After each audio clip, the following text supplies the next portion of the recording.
আমি ডেকে বললাম, বাবুজি জীবনে কোনোদিন মেহনতের কাজ করেন নাই, জীবনে কোনোদিন পরিশ্রমের কাজ করেন নাই, আপনার পিঠের চামড়া কিভাবে উঠে গেল? হুজুর কিছুই বলে না, চোখের পানিগুলি টপ টপ করে ছাড়তেছে। আমি দ্বিতীয়বার বললাম, বাবুজি আপনার পিঠের চামড়া কেন উঠে গেল?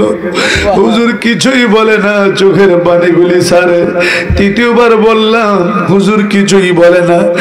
আমি বললাম, বাবুজি আপনার পিঠের চামড়া কেন উঠে গেল?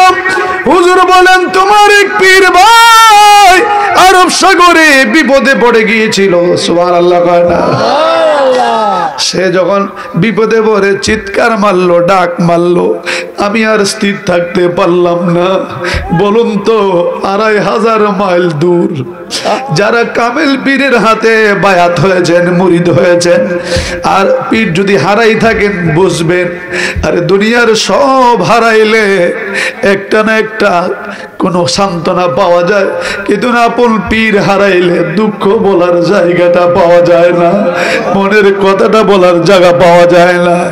হুজুর আপনার পিঠের চামড়া, হুজুর চিৎকার করে চোখের পানিগুলি ছেড়ে ছেড়ে বলতেছেন, তোমার এক পীর ভাই বিপদে পড়ে যখন ডাক মারল, আমি 2500 মাইল দূর থেকে শুনেছি, শুনি আমি স্থির থাকতে পারি নাই, আমি তারে বাঁচাইতে গিয়ে আরব সাগরে পানির উপরে শুয়ে গেলাম। আমি পানির উপরে শুয়ে, জাহাজটাকে এত বড় বিশাল জাহাজ, জাহাজটাকে আমার মহানবীর প্রেমে দাঁতে ভাঙিলেন ওয়াজ করনি পাগলে আল্লাহ মারহাবা মুহাম্মদ নবী ও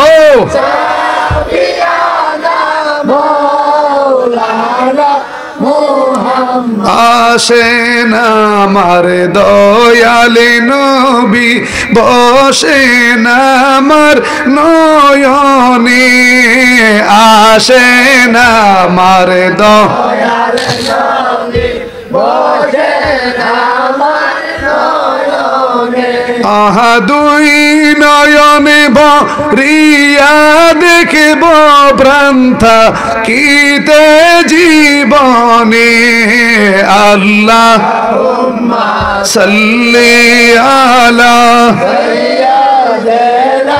মুহাম্মদ নবী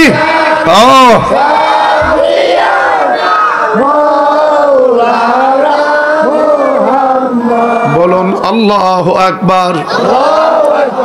আমার পোস্টারের নিচে একটা বিষয় হলো শানে বেলায়ত। বেলায়ত এটা একটা এলেম। সুবহানাল্লাহ কোন দলিল আল ইলমু ইলমানে, এলেম দুই প্রকার, হুয়া ইলমুল মুআমালা ওয়া ইলমুল মুকাশাফা। একটা হচ্ছে শরীয়তের ইলম, আর একটা মারিফতের ইলম।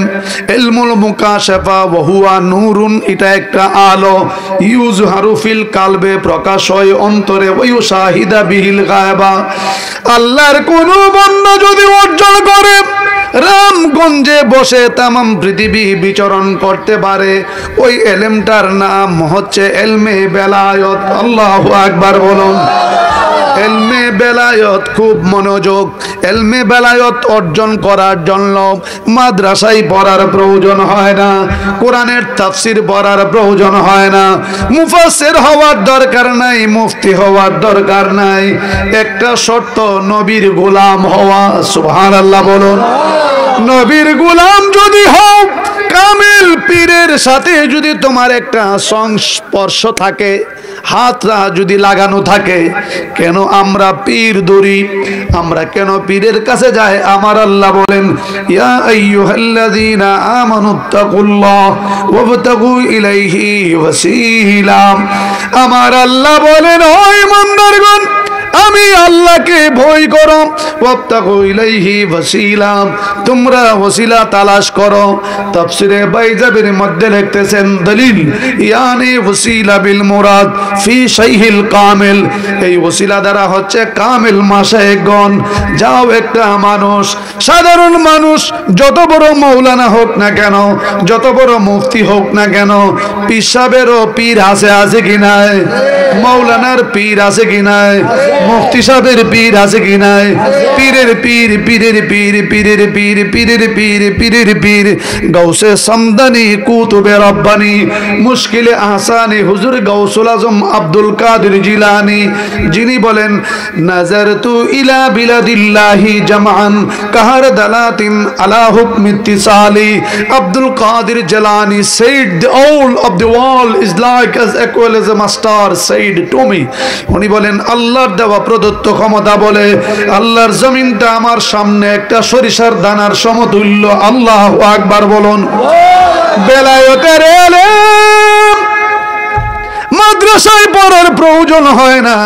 কামেল ওলির সাথে যদি আপনার যোগাযোগ থাকে, আপনার পীর যদি কামেল হয়, বেশি বেশি করে গেসা মাজা করেন, আসা যাওয়া করেন, মুরাকাবা করেন, আপনার পীর যদি আপনাকে তাওয়াজ্জু দেয়, ওনার ভিতরে সিনার ভিতরে যদি মাল থাকে, মালওয়ালা পীর, সুবহানাল্লাহ কয় না, একটা ইত্তেহাদি তাওয়াজ্জু দিতে দেরি হবে।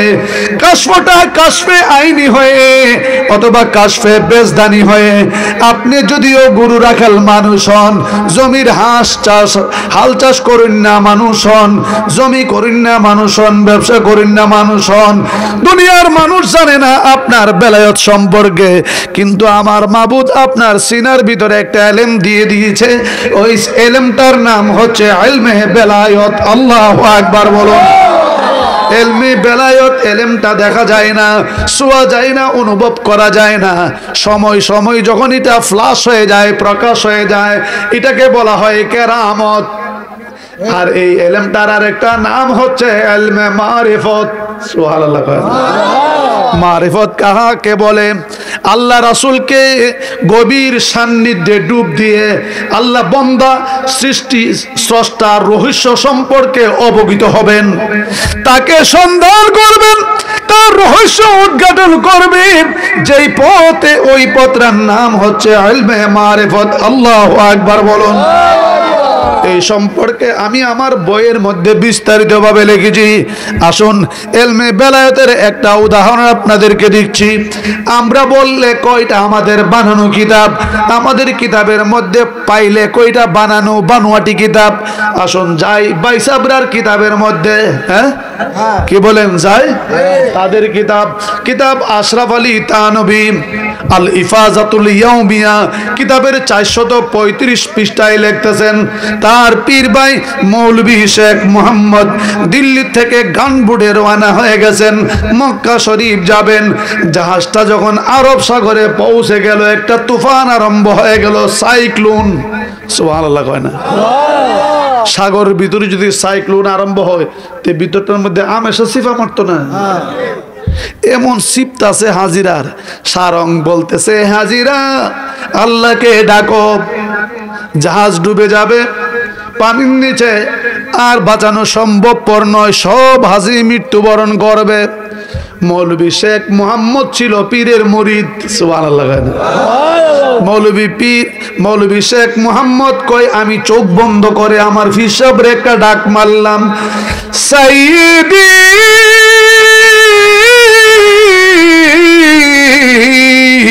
ইয়া মুর্শিদি। এই কথা বলে যখন ডাক মারলেন, ডাক দিয়া চোখ বন্ধ করে দেখে, ডাক দেওয়ার সাথে সাথে তার পীরের নাম হাজী আমদাদুল্লাহ মুহাজির মক্কি। আল্লাহু আকবার বলেন। যিনি বলেন আমি চোখ বন্ধ করলেই নবী দেখতাম। সুবহানাল্লাহ কইতেন না? কাইলে গেছেন গা। মৌলভী শেখ মোহাম্মদ কয়, আমি দেখি আমার পীর আরব সাগরে আইসা হাজির, পানিতে শুয়ে গেছে, জাহাজটাকে ওনার পিঠের উপরে তুইলা ধরছে। হুজুর পানিতে হইয়া জাহাজটাকে ওনার পিঠের উপর তুইলা ধরছে, বাতাসে যখন নিচে চাপ মারে হুজুর ফিটটা দিয়া তুইলা ধরে। মৌলভী শেখ মোহাম্মদ বলেন আমি অদৃশ্য কাণ্ড দেখতেছিলাম। বাতাস আর হুজুরের মধ্যে লড়াই শুরু হয়ে গেল। হুজুর উপরের দিকে তুল্লা ধরে আর বাতাসের নিচের দিকে চাপ দেয়। মৌলভী শেখ মোহাম্মদ বলেন আমি অবাক কাণ্ড দেখতেছিলাম। এরই মধ্যে দেখি একটু পরে বাতাস কমে গেল, জাহাজ উঠে গেল। সারং বলতেছেন আল্লাহ জানি কোন পীর পয়গম্বরের উসিলায় জাহাজটা রক্ষা পেল। মৌলভী শেখ মোহাম্মদ বলেন আমি যা দেখার দেখা ফেলাইছি। ডায়েরি বাহির করলেন, এত তারিখ এতটার সময় এমক দিন, এটার রহস্য উনি উদ্ঘাটন করবেন। মক্কায় গেলেন, মক্কা যাওয়ার পর মদিনায় গেলেন। সুবহানাল্লাহ। হাজিরা রমজানের পরে আবার আমি উমরাতে যাওয়ার জন্য একটু চিন্তা ভাবনা করছি। রসুল ডাক দিলে আর থাকা যায় না। আল্লাহ আমার 6 বার নেওয়াইছে। একবার রোজায় মদিনায় 2টা নয়ন বেড়া চাইলে সারা জীবন নবী নবী করলাম। আজকে তো এই মাত্র সারাটা জীবন নবী নবী বললাম। রসুল রসুল বলে কত জায়গায় ওহাবিদের মাইর খাইলাম, কত জায়গায় দৌড় খাইলাম, কত জায়গায় আক্রমণ করলো। শুধু সারা জীবন নবী নবী করে 33টা বৎসর আজকে এই নবী আমার সামনে রওজা মুবারকে শুয়ে আছে। উনজুর হালানা ইয়া রাসূলুল্লাহ, উনজুর কালানা ইয়া রাসূলুল্লাহ। আশিক ফানা হয়ে যায়। সুবহানাল্লাহ। মৌলভী শেখ মোহাম্মদ বলেন আমি অবাক হয়ে গেলাম। আমি ডায়েরি বাহির করে নোট করলাম। মক্কায় গেলাম, মক্কার কাজ কমপ্লিট করে আমি মদিনায় গেলাম। মদিনার কাজ কমপ্লিট করার পরে আমি ভাবলাম আমি আর আমার বাড়ি যাব না, আমি যাব আমার পীরের বাড়ির থানা বন্ধে। থানা বন্ধে গিয়া আমি তার রহস্য উদ্ঘাটন করব। এত তারিখ এতটার সময় আমার হুজুর কোন জায়গায় ছিল। সুবহানাল্লাহ।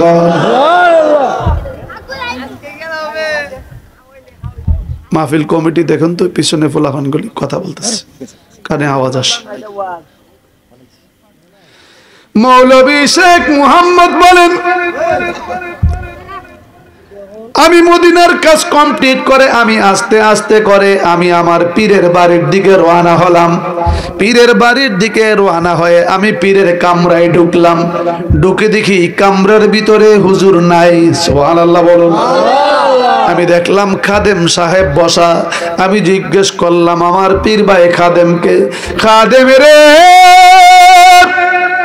এত তারিখ এতটার সময় এমক দিন হুজুর কোন জায়গায় ছিল?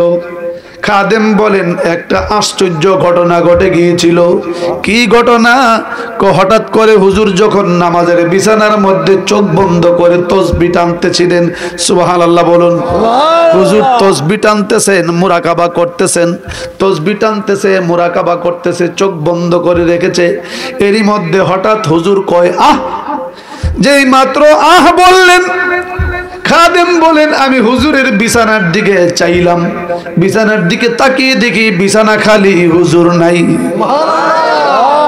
আমি অবাক হয়ে রইলাম, হুজুর কোথায় গেল, হুজুর কোথায় গেল? অপেক্ষা করতেছিলাম। কিছুক্ষণ পর হুজুর আসলো, কিন্তু উনার পাঞ্জাবিটা লুঙ্গিটা ভিজা। উনি পাল্টায়া আমাকে ভিজা লুঙ্গিটা দিয়ে বললেন, তহবনটা দিয়ে বললেন বাবা কাপড়টা একটু ধুয়ে দাও। আমি যখন কাপড়টা ধুইতে গেলাম দেখি কাপড়ের ভিতর থেকে লুনা পানির, আরব সাগরের লুনা পানির গন্ধ লাগতেছে।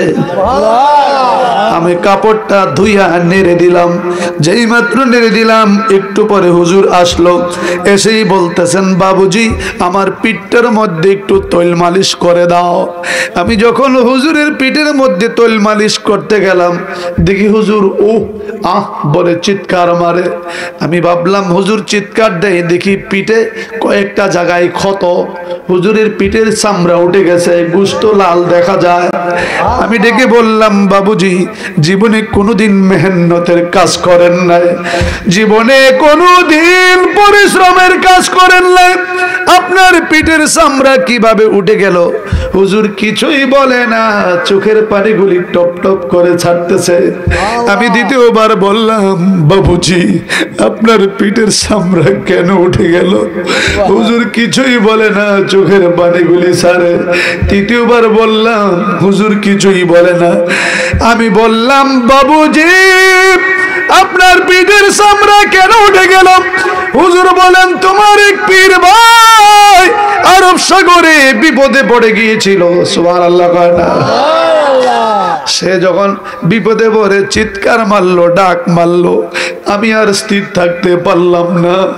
বলুন তো 2500 মাইল দূর যারা কামেল পীরের হাতে বায়াত হয়েছেন, মুরিদ হয়েছেন, আর পীর যদি হারাই থাকেন বুঝবেন, আরে দুনিয়ার সব হারাইলে একটা না একটা কোনো সান্ত্বনা পাওয়া যায়, কিন্তু আপন পীর হারাইলে দুঃখ বলার জায়গাটা পাওয়া যায় না, মনের কথাটা বলার জায়গা পাওয়া যায় না।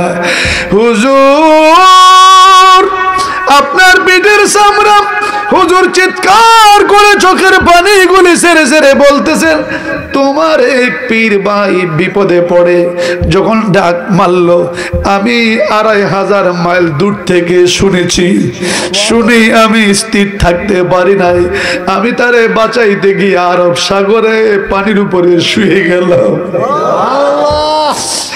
আমি পানির উপরে শুয়া জাহাজটাকে, এত বড় বিশাল জাহাজ, জাহাজটাকে আমার চামড়াটা উঠে যায়। ও রামগঞ্জের মানুষ খুব মনোযোগ। এখন আপনাদের কাছে আমার জিজ্ঞাসা, 2500 মাইল দূর থেকে যদি হাজী আমদাদুল্লাহ মুহাজিরে মক্কি পীরের নাম, হাজী আমদাদুল্লাহ মুহাজিরে মক্কি 2500 মাইল দূর থেকে যদি তার মুরিদকে বাঁচাইতে পারে, ও পাগলের গোষ্ঠী, আজকে যারা নবীর পাগল হয়ে বসে আছেন, নবীর মহব্বতে চোখের পানি টপ টপ করে পড়বে, আপন বীরের মহব্বতে কাঁদবেন।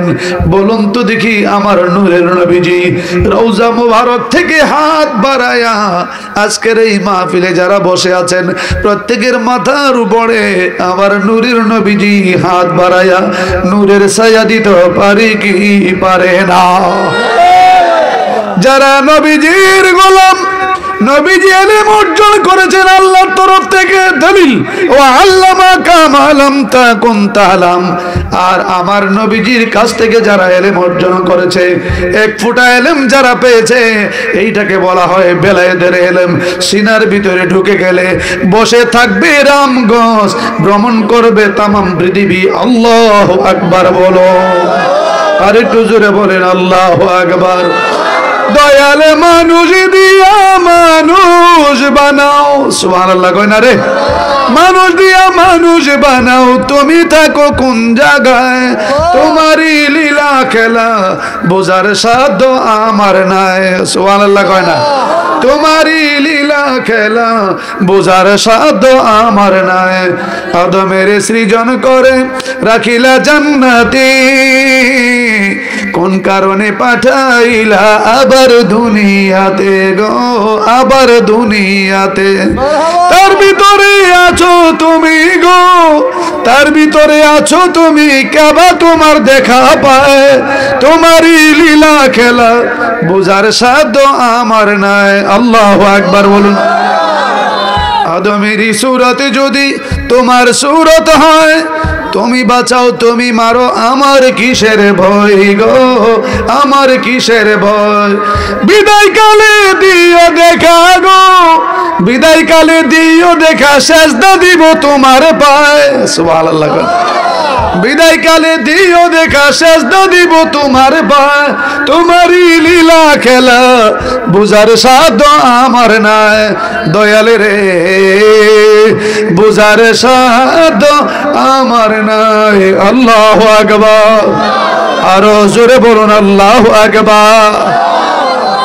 এই এলেম কোথায় পাওয়া যায়? কামেল মুর্শিদের কাছে। এই জন্য মানুষ পীরের কাছে যায়, বায়াত গ্রহণ করে। কেন? কয়েকটা আংটা লাগায়, ইঞ্জিনের সাথে ডাব্বার আংটা যেমন, সুবহানাল্লাহ কয় না? ইঞ্জিন জানতে চায় না ডাব্বাতে মাল আছে কিনা, ইঞ্জিন জানতে চাই আংটাটা ঠিক আছে কিনা।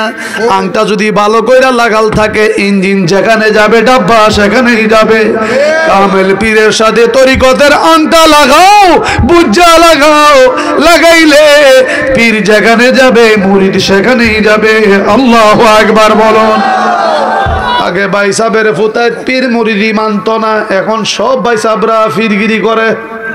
কথা বলেন না কেন? তবে লাইল সারা আড়ে, রাস্তা সারা দৌড়ায়, এদের কোনো তরিকা নাই। কি নাই? কি নাই? কাদরিয়া, চিশতিয়া, নকশবন্দিয়া, মুজাদ্দাদিয়া তরিকা কইলে বুঝে না। কফি রইছে, মুরিদ হইছে, নামাজ রোজার কথা কইছে, এটা তো সবাই জানে। কথা বলেন ঠিক কিনা? এটা তো সবাই জানে, মক্তবের হুজুররাও জানে। বরং এটা হচ্ছে এমন এক এলেম, ওই এলেমটা সিনার থেকে যখন সালব ধিস করে মেরে দিবে, সালব আরবিতে বলা হয় সালব, যখন তাওয়াজ্জুর মাধ্যমে ইত্তেহাদি তাওয়াজ্জু সাধারণ মানুষটার মধ্যে কামেল পীরে লাগাই দেয়, দেখা যাবে মিনিটের ভিতরে সব গুনাহ পরিষ্কার হয়ে একজন আল্লাহর ওলিতে পরিণত হয়ে যায়। বলুন না ইয়া রাসূলুল্লাহ। এই জন্য প্রত্যেকটা মানুষের হাত ধরার দরকার আছে কি নাই? হুকুমটা কার? ওয়াবতাগু ইলাইহি ওয়াসিলা, তোমরা ওসিলা তালাশ করো। আমি তো দেওবন্দের পীর সাহেবরার কিতাব দিয়া কইছি, আমি তো এখন আমার লাইন নিয়ে গেছি না। এখন আসুন ভাই সাহেবরার আর একটা কিতাব বোঝাই। তে তো ফরদিন কিতাব তো না, যেটা বানাই কইছে এটা তো হের কিতাব হই। কথা কয় না? চরমনাইর পীর সাহেব ফার্স্ট কুলি টুপি মাথার দিয়ে দেখলে বুঝবেন চরমনাই, ঠিক কিনা? এই চরমনার পীর সাহেব একটা কিতাব লিখছে, বেদে মারেফত ইয়াদে খোদা। এই কিতাবের মধ্যে লিখতেছে আল্লাহর ওলি যদি হাই ক্লাসের বেলায়েত ওয়ালা, হাই ক্লাসের বেলায়েত প্রাপ্ত হয়, তাহলে আল্লাহরে না জিগায় ওই আল্লাহর হুকুম ছাড়া ওই মরারে লাতি দা জিন্দা করে দেয়। সুবহানাল্লাহ কইলেন না? যে এটা আমরা কইলে কতলা ফতোয়া লইলে, এটা তো ভাই সাহেবরা কইছে আল্লাহরে না জিগায় ওই আল্লাহর হুকুম ছাড়া ওই বলে লাতি দা মরারে জিন্দা করে দেয়। ঘটনাটা বর্ণনা করতেছে, আমি কি বলবো? বুড়া মানুষ ৮০-৯০ বছর বয়স, একটা গাবি ফালে। তো গাবিটা যখন মরে গেছে গা, হঠাৎ করে গাবিটা মরেছে গা, এখন বুড়া মানুষ গাবিটারে সামনে তৈয়া কান্তাছে, আল্লাহ রে আল্লাহ, আমার একটা মাত্র গায়, ডেলি দুধ দুয়ায়, ইডা বিচা খায়, আমার গাই নাই, আমার কি উপায়, আল্লাহ রে আল্লাহ। সুবহানাল্লাহ কইতেন না? এই বুড়ার পিছন দিয়ে একটা পাগল জায়গা, খুব মনোযোগ। পাগলায় কয়, এই বুড়া কান্দোসকে? কান্দি, আমার গায়ে মরছে, আমি কান্দতাম না, পাগল তুই কানবি, তুই বুঝবি। বুঝলাম, কানলে কি লাভ হইব? লাভ লোকসান তো বুঝি না, আমি দুধ দুয়াইতাম, খাইতাম, চলতাম, আমার কোনো আওলাদও নাই, আমার কোনো ফুজিও নাই, এখন আমি আমার মনের দুঃখে কান্দি। পাগলা কয়, আমি যদি তোর লাত্তিটারে গাইডারে লাত্তিটা জিন্দা করে দিই। সুবহানাল্লাহ কইতেন না? আরো আসতে কোন বুড়া কো লাত্তিটা জিন্দা করে দিই, কই লইলো? বেড়া হইলে দেখাইয়া দেস না। বুড়া পাগলারে কয়, বেড়া হইলে দেখাইয়া দেস না। পাগলা কো, আমার ফার্ম মারিস না। ক ফার্ম না, পারলে লাত্তিটা জিন্দা করে দেখাইয়া দাও। পাগলা চোখ বন্ধ করে একটু পরে কয়, এই বুড়া সইরা দাঁড়া, গাই কইলাম ফালদা উঠবো। সুবহানাল্লাহ কইতেন না? এই কথা বলেই পাগলা গাবির পিঠটা বরাবর একটা লাথি দিয়া কয়, এই বুড়ার গাবি আমার লাথি খাওয়ার সাথে সাথে জিন্দা হইয়া দাঁড়ায়া যা। লাথি দিতে দেরি হলো, গাবি হাম্বা করে দাঁড়িয়ে যায়। বুড়া কয়, সত্যই তো গাবি জিন্দা হয়ে গেল। আতায়া দিকালই, আমারটা না মানুষেরটা। আতায়া দেখে নিজেরটা। ওই বুড়ার মাথার ভিতরে কিলকিলি ঢুকছে, যিনি গাবি জিন্দা করতে পারে উনি মানুষও পারে। কিছুদিন আগে আমার একটা নাতি ছিল, নাতিটা মরে গেছে গা। এটার হলে আমি বাজারও যাইতাম তুরতুরি কইরা, আমি নিশ্চয় পাগলার পায়ে দইরা ফইরা থাকুম যতক্ষণ না আমার নাতি ফিরাইয়া দিছে। বুইরা পাগলার পায়ের মধ্যে আঞ্জাদা দইরা কয়, পাগলা রে দেরি করিস না, আমার নাতি ফিরাইয়া দে। পাগলা কয়, কি কস? গাই দিছি নাতি দু। আমার নাতি দে, গাই যখন দিছত নাতিও পারবে। পাগলা কয়, আমি গাই পারি, আমি নাতি পারি না। বুইরা কয়, আমারে বুঝাইও না, চুলদারি আমার এমনে ফাঁকছে না। আমি বালা বুঝি যিনি গাবি পারে উনি নাতিও পারে মানুষও পারে আমার নাতি আইনা দে ফাও ছাড়তাম না একটু পরে পাগলা কই ও বুইরা তোর নাতির কবর কই পাগলা কো এই তো লাইন আইছো গুরুস্থানে কলয়া যা এই তো আমার নাতির কবর কবরটা বরাবর গিয়া পাগলা বাম পাও দিয়া একটা লাথি মাইরা কই বুইরার নাতি রে আমার লাথি খাওয়ার সাথে সাথে জিন্দা হইয়া বের হইয়া যা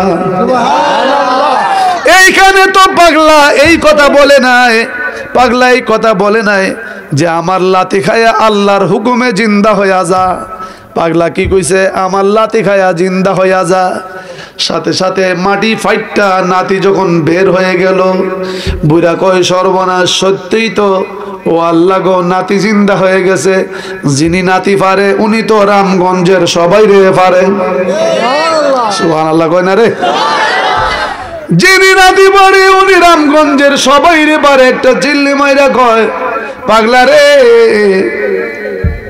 পাগলা কই কিতা কইবি কুস্তানা ডরে কই কুস্তানা একটা চিল্লি মাইরা কয় গ্রামের কেডা কই আসত রে তাড়াতাড়ি আয় করতে জানি একটা পাগলা আইছে যত মরা আছে লাইতায়া চিন্তা করে এই খবর চলে গেছে তিনজন হুজুরের কাছে একটা হইল বাউন্না কথা কয় না 26 ইঞ্চি 26 ইঞ্চি দুইটা হইল ছোট হুজুর একটা হইল বড় হুজুর তিন মোল্লা কয় রামগঞ্জে ইমামতি করি যেই পাগলা আইছে এই পাগলার খবর যদি রামগঞ্জের মানুষ জানে সব দুইটা বেটার ফিস ধরব আমরা বাদ শেষ হাদিয়াও শেষ এখন কি করন কল পাগলারে দৌড়ায় গ্রাম সারা করি গিয়া জিজ্ঞাই পাগলা কেমনে জিন্দা করে বাইর করার পথ বাইর করতেইব গিয়া কয় পাগলা মরারে বলে চিন্তা করস করি কেমনে করস লাত্তি মাইরা আল্লাহর নাম লস না কনা শিরিক এই কথা কইলে তো বাইর করন যাইব সে শিরিক করতেছে বাউন্না যে বাউন্না দেখলাম টেন্ডল তাহে বাউন্না দুইটা কয় বড় হুজুর আস্তে শিরিক কইন পাগলা যেমন না শুনে যে বাডা মরারে জিন্দা করতারে হে বাডা লাত্তি মাইরা উল্টা মরারে যে তারে মাইরা উলাইতারে ওই লোকটা আবার জিন্দারে মাইরা উলাইতারে সেই জন্য তারে এমনি ভাবে কইেন না আগে লন দরবারটা আমরা কান্দ না রাইখা চেয়ারম্যানকে দিয়া লাগাই দেই তিন মোল্লা দৌড় মারছে চেয়ারম্যানের বাড়িতে সুবহানাল্লাহ কোন বাবা ডোন্ট ডিস্টার্ব মি আমারে চা দিয়া দৌড়াদৌড়ি করেন না আমি নিজে ওয়াজও চা খাই না কেউ ফুরুত ফুরুত টানলে বালাও পাই না কিল্লিগা জানেননি দুইটা কারণে একটা কারণ হইল ফুরুত ফুরুত টানলে ওয়াজের লাইনটা কাটা হইয়া যায় আমি তো বস্তা বইরা লই আইছি না আকাশ থেকে নাজিল হয় মুখ দেয়া বের হয় এক দুই নম্বরে স্টেজে বইয়া চা খাইলে নিচে লোকরা কয় ফুতাইতে বুঝেন না ফুতাইতে বুইছাও দুতালাত কুদুর পরে পরে গরম পানি মারে আমরা কুস্তা নাই আমরা ঠান্ডা জায়গাত বইছি নিচে এই জন্য আমরা বইছি সব সমান কথা কোন ঠিক কিনা সবাই সমান এক নবীর উম্মত এক আল্লাহর গোলাম কথা বলুন ঠিক কিনা এক মাবুদের বান্দা এক নবীর উম্মত একসাথেই নবীজির গোলামি করতে চায় কথা বলুন ঠিক কিনা বাবা ও বাবা আর আপনাকে নয়ন ভরিয়ে দেখিব নয়ন ভরিয়ে ইয়া রাসূলুল্লাহ ইয়া হাবিবাল জোড়ে মুনকির নকির আসিয়া সওয়াল করবে দিও গনবীজি পরে দাও উঠাইয়া করিব সালাম কদম ধরিয়া করিব চুম্বন কদম রিয়া ইয়া রাসূলুল্লাহ ইয়া হাবিবাল্লাহ তিন মোল্লা দূর মারলেন গিয়া কয় আসসালামু আলাইকুম চেয়ারম্যান ওয়ালাইকুম আসসালাম হুজুররা কি লিগি গ্রামটা শেষ কিতা হইছে কোত্থেকে জানি একটা পাগল আইছে, গ্রামদারে শিরিক দা বড়াই লাইতাছে। কেমনে শিরিক করে? লাইতায়া মরারে জিন্দা করে। চেয়ারম্যান কইটা তো বালা কাম করে। চেয়ারম্যান কই এটা তো বালা কাম করে, লাইতায়া জিন্দা করে। ধর্মী আপনি কুস্তা জানেন? আল্লাহর নাম সারা লাত্তি দিয়া জিন্দা কইরা দে, শিরিক কইরা বড় লইতাছে। চেয়ারম্যান কয় আল্লাহর হুকুম সারা গাছের পাতাও লড়ে না। যেই বেড়া লাত্তি দিয়া মরারে জিন্দা করে, বেড়া তো সাধারণ বেড়া না। মনে মনে কয় মোল্লার গোষ্ঠী আমারে কি বুঝায়, শিরিক দিয়া বড় লইতাছে। এখন মোল্লারে বুঝাইবার লাগি গিয়া ক যাও আচ্ছাতে পাগলারে গিয়া আমার দ্বারা লই আও গিয়া কৌগা। চেয়ারম্যান কইছে আইবার লাগি। তিন মোল্লা কয় এবার কেঁচা দিব পাগলা। চেয়ারম্যান যাইবার লাগি কইছে। পাগলা কয় দরকার নাই, চেয়ারম্যানের দরকার থাকলে গিয়া কই গিয়া আইতো। সুবহানাল্লাহ কয় না? আবার কুটনামি লাগাইছে। চেয়ারম্যান সাহেব গিতেছে কেমন সাহস দেখছেন নি? পাগলের ঘরে পাগলে কয় আমনে বলে যাইতেন। কথা তো দরবার লাগাইস না, আমিও যাই। চেয়ারম্যান পাগলার চেহারা দেখে বুঝ জ্বালাইছে, the face is in dogs mind. চেহারা দেখে বুঝ জ্বালাইছে, গিয়া কয় আসসালামু আলাইকুম পাগলা বাবা। তিন মোল্লা কয় ফুতের আনছিলাম শিরকের বিচার করতো, ফুতে দিয়ে পাগলার আব্বাটা হে ফুতে দিকে পাগলা বাবা বলে। দেখছেন না? আমরা দেশ হুজুরে জিজ্ঞেস করে ফিসাবরে বাবাটা হন যাইব নি? কনা বাবাটা হন যাইতো না। আমি উত্তর দিছিলাম তে ফিসাবরে বাবা না ডাকলে তুই কি তা দুলাভাই ডাকবি? কথা বল। ফিসাবরে কি দুলাভাইটা হন যাবো রে? আম্মকের করে আম্মক। বাবা হইলে কি মার জামাই হয়? একজন মুরব্বী হইলে মুরব্বীরে আনজাতা ধরে কয় বাজান বাবা আপনার শরীরটা কেমন, ঠিক কিনা? সাসারেও কয় বাবাজি, অথবা সাসা ছুটু ফুলারে ফাইলে কয় বাবা শরীরটা ভালো নেই, কই যাইবা? এলিগে কি সাসার মার জামাই হয়ে গেছে গা? বলদের ঘরের বলদ, কথা কয় না? মুরব্বীরে ফিসাবরে বাবা ডাকলে দুষ পরে, দোকানে গিয়া গালটার মধ্যে ডুলা কইরা কয় বাবা জোরটা ধপ। কি কয়? কথা কয় না, কথা কয় না। কি কয়? লুল্লা করলাম পড়তেছে বাবা জোরটা ধপ। আমি গিয়ে হারিয়ে দিছি। কিরে ফুতে বাবা জোরটা কয়? এটার একটা কারণ জানেননি? কারণটা হইল ডক করে ওড়াইস। কারণটা কয় কারণ যে বেড়া বাবা জোরদার ডিব্বার মালিক, এর কোনো জীবত আছেন না। কি নাই?